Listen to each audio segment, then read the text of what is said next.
E aí, como estão? Estamos aqui, né, mais uma vez. Acho que vocês não aguentam mais. Olha a minha cara. Deve estar todo mundo cansado já, né? Reta final, finalzinho de outubro, já começo de novembro.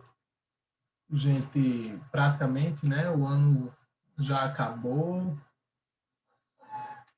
E nós estamos aqui ainda, né? Nessa história de pandemia. Todo mundo, acho que, trabalhando mais do que se estivesse de forma presencial, mais demandas, né? Mais atividades, mais tudo. Às vezes tendo que estudar e dar conta das coisas de casa ao mesmo tempo. E graças a Deus que a gente está conseguindo passar por tudo isso, né? Não sei se de maneira tão fácil, não sei a que custas, né? Mas a gente está passando. Eu espero que a gente consiga voltar, né? Ao normal não, né? Mas ao novo normal, né? Um novo normal que a gente vai ter. O mais breve possível, para que a gente dê seguimento à nossa vida, né? Sem muitos danos à nossa saúde mental, sem muitos problemas. Eu não sei se vocês estão conseguindo ouvir, mas meu vizinho aqui está com a corda toda ouvindo musiquinhas. Eu acho que o microfone do computador não está captando, eu espero que isso não, de fato, ele não esteja captando. E hoje nós vamos iniciar nossa aula, né? Iniciar esse novo conteúdo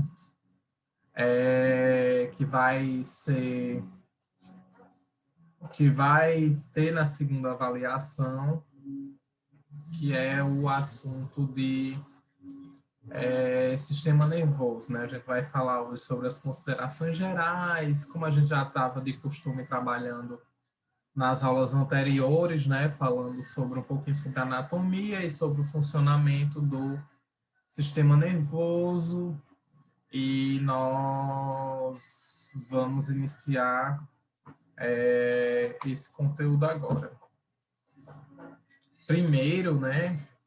A gente vai iniciar falando um pouquinho sobre o cérebro, que é a maior parte do encéfalo, né? Ele é constituído a maior parte do encéfalo. Ele tem em sua superfície, né, ou córtex, os chamados centros, né? A gente vai ter alguns centros que são responsáveis pela transmissão de impulsos motores aos músculos e pela recepção também de impulsos sensitivos, né? Impulsos motores são aqueles impulsos que emitem a informação para que tipo nossa musculatura funcione, para a gente andar, para a gente correr, para a gente tirar a nossa mão, se a gente tiver com ela em algum local quente. E os impulsos sensitivos são justamente, vamos supor, caso a gente esteja com a mão no local quente, né, a gente vai e coloca, nosso corpo vai e manda impulsos sensitivos, e esses impulsos sensitivos voltam como impulso motor, que é para justamente fazer essa retirada, né? Das áreas motoras, né, partem as ordens de contração, que foi justamente o que eu falei, que pela medula espinhal percorrem os nervos até atingir os músculos, né, provocando o que a gente chama de movimento. E os centros sensitivos, né, aos centros sensitivos chegam as sensações provenientes, né, de calor, de frio, o tato, a dor, entre outras, né? Também a gente vai ter alguns outros centros que são responsáveis pela captação da visão, pela audição e pela linguagem. O cérebro da gente é dividido em dois hemisférios, tem hemisfério direito e hemisfério esquerdo, constituído de 4 lóbulos, né, que a gente chama de lobo frontal, que é esse mocinho aqui, ó, que a gente está vendo, lobo parietal, a gente vai ter parietal direito, parietal esquerdo, lobo temporal, aqui embaixo, e por último, o lobo occipital. O cérebro ele fica localizado no crânio, né? Isso não deve ser nenhuma novidade para vocês, tem uma forma ovoide e uma superfície irregular, né? Formada de sulcos e também de circunvoluções. Os sulcos, eita, desculpa. Os sulcos são depressões, né? A gente consegue ver aqui, né? Algumas depressões, essas linhas é porque são mais fundos, e as circunvoluções são essas áreas aqui mais altas, né? Mais elevadas. São essas que a gente chama de saliências, né? As circunvoluções são saliências. Agora, o tronco encefálico, né? O tronco encefálico é localizado entre a medula e o diencéfalo.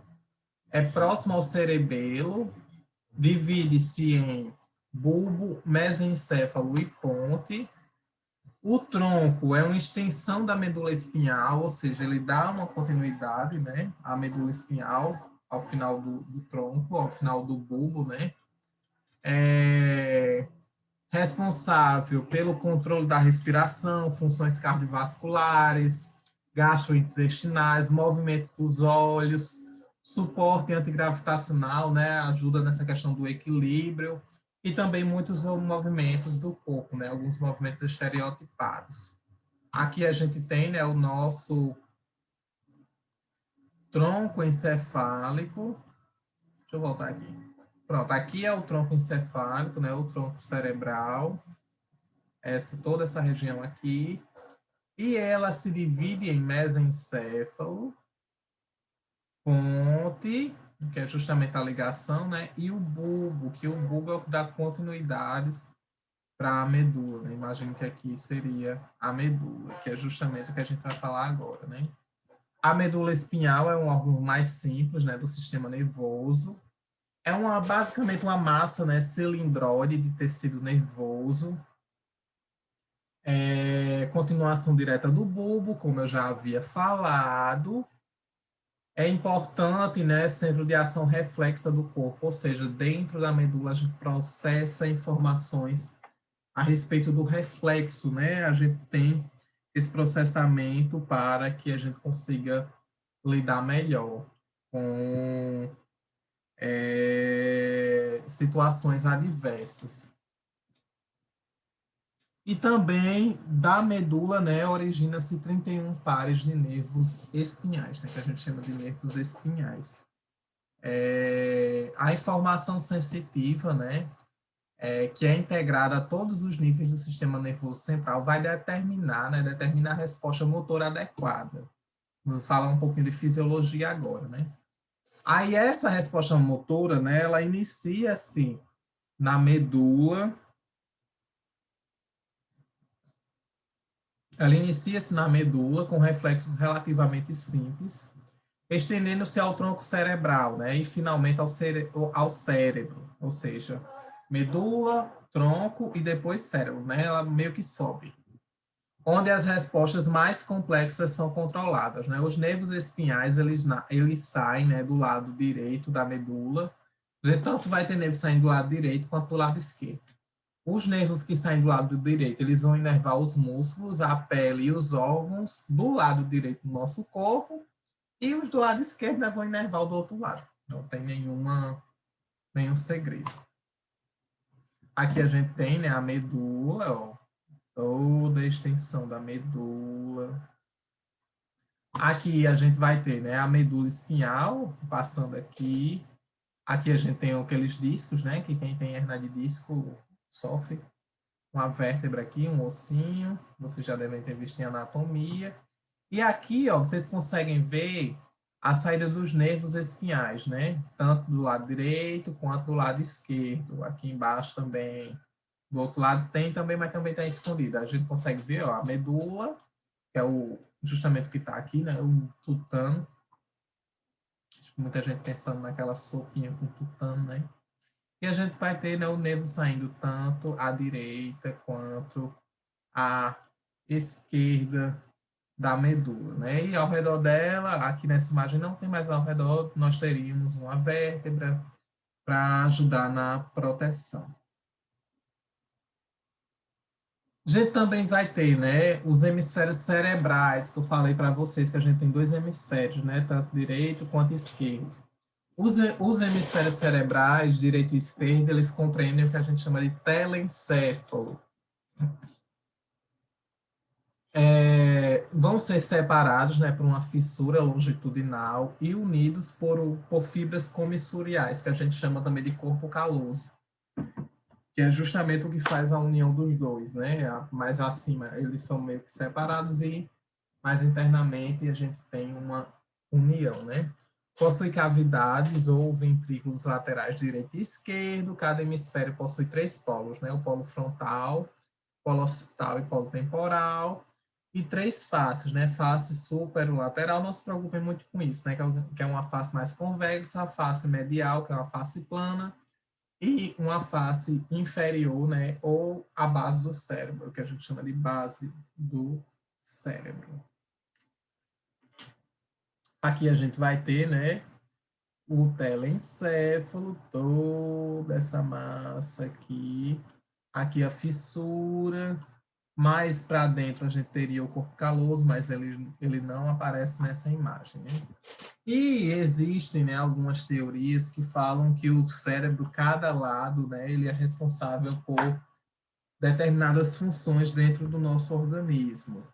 A gente vai ter o lado direito, né, que é responsável por aquele lado, aquela consciência mais artística, pela intuição, pela criatividade, né, aqueles insights, toda a nossa imaginação, né, aquelas viagens que a gente tem do lado direito, né, consciência musical, controle da mão esquerda, pensamento holístico, toda aquela questão, né, mais intuitiva, aquela coisa mais criativa, nossas ideias, tudo, né? E o lado esquerdo, ele é responsável pelo aquele pensamento mais analítico, né? Aquele raciocínio, a linguagem, aquele pensamento mais lógico, a escrita, aquela questão mais ligada, né, com as ciências matemáticas, com uma ciência mais positivista, né? Habilidade com números, controle da mão direita.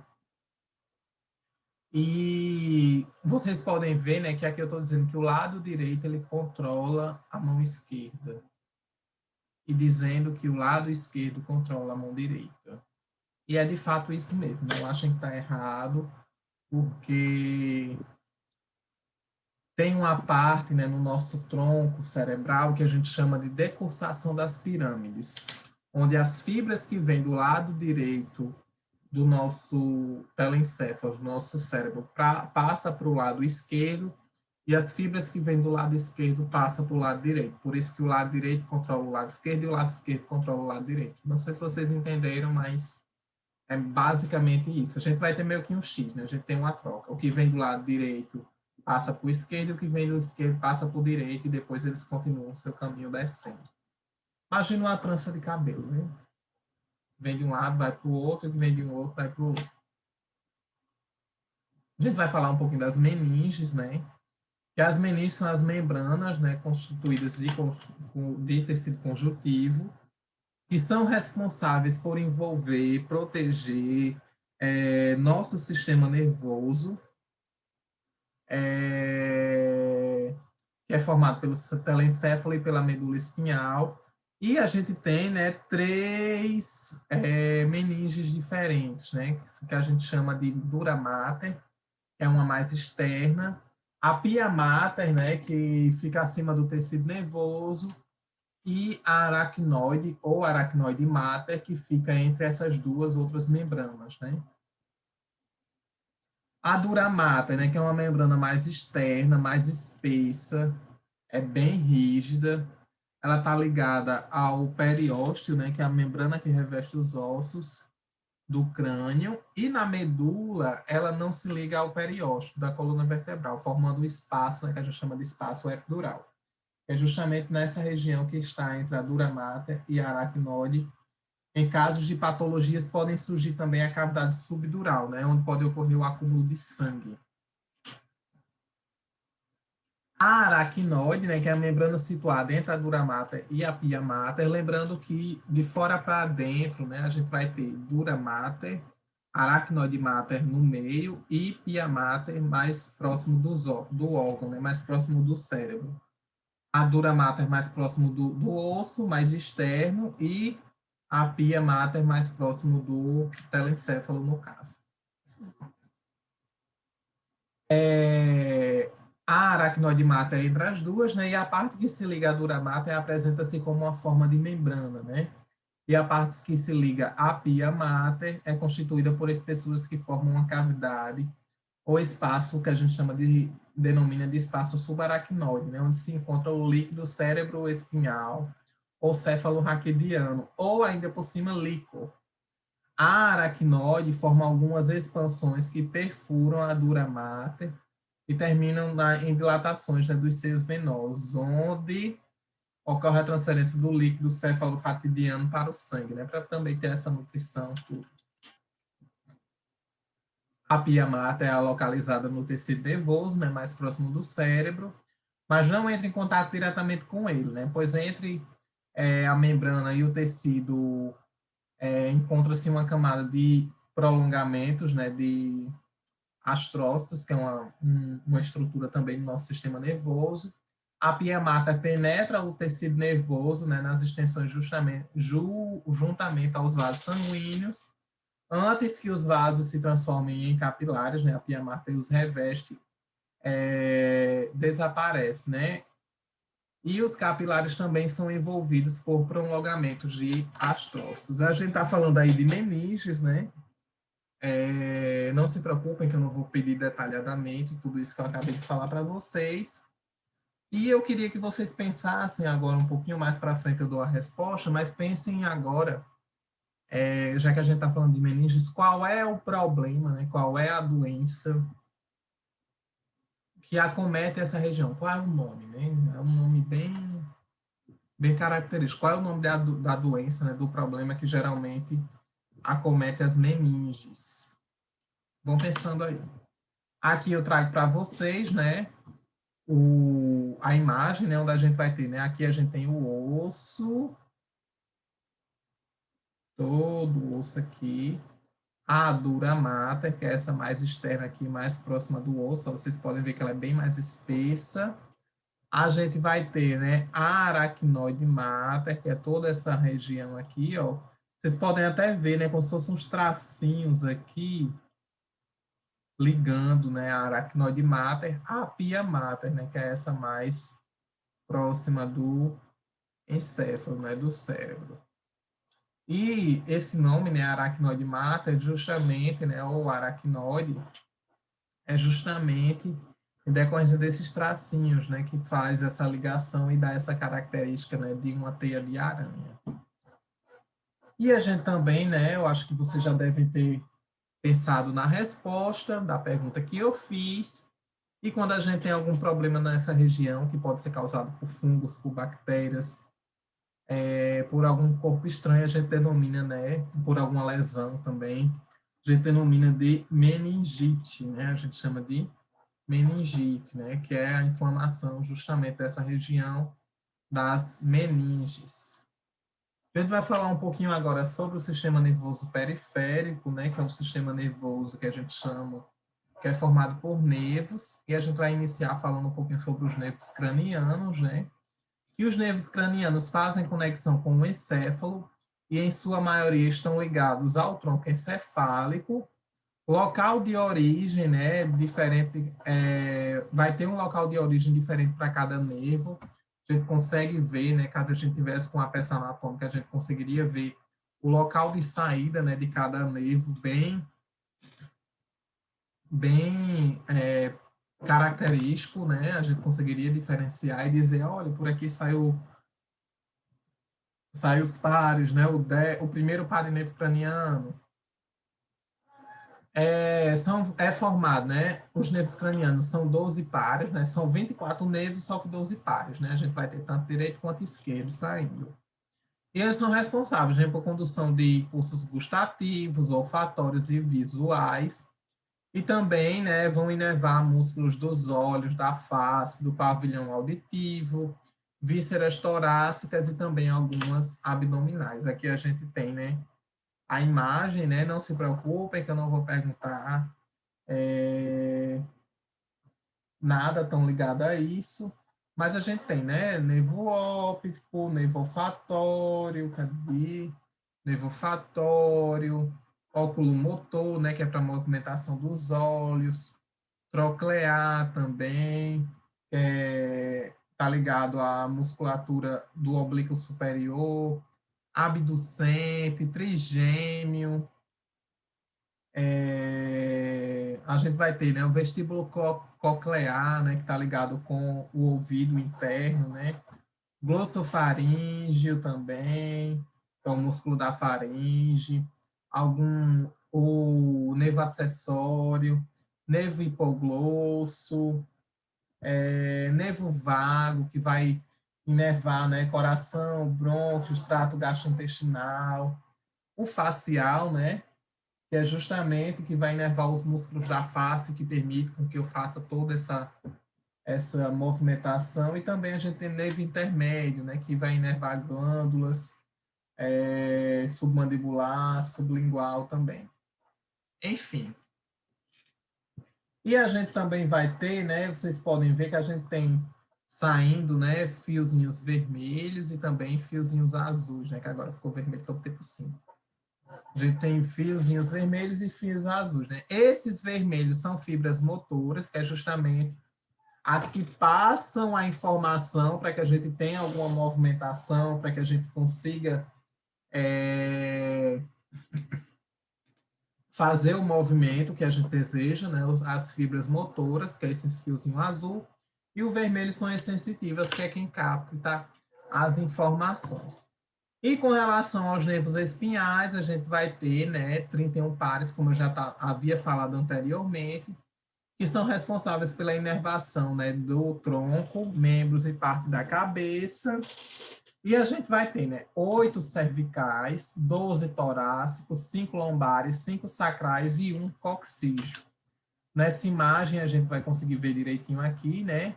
A gente vai ter 8 cervicais, a gente vai ter, né, aqui 12 pares de nervos torácicos, os lombares, os sacrais e também, por fim, o coxígeo, né? Que é justamente pega toda a continuidade, né? Toda a dimensão da medula. Enfim, né? A parte sobre sistema nervoso foi essa parte mais geral, e na próxima aula nós vamos começar a falar sobre os problemas, né, que acometem, né, as afecções que acometem o nosso sistema nervoso. Muito obrigado e até o nosso próximo encontro.